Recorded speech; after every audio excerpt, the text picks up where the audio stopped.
We can pitch up to slow down without gaining altitude. And then we'll go full flaps. Let's aim for 65 knots, go to the right, so you get on center line. Try to put those lights in between your feet.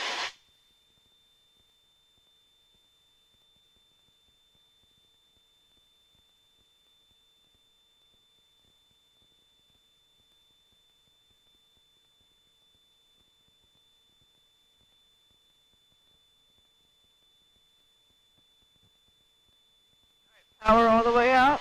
I was about to say. To the left to get on center line. Start pulling back, pull back. There you go. Let it come down a little bit more. That was actually perfect. Now pull back and hold it in the flare. Hold the nose up. And just keep holding it back. Let it down. Center line first. Look at the runway. Don't look down till you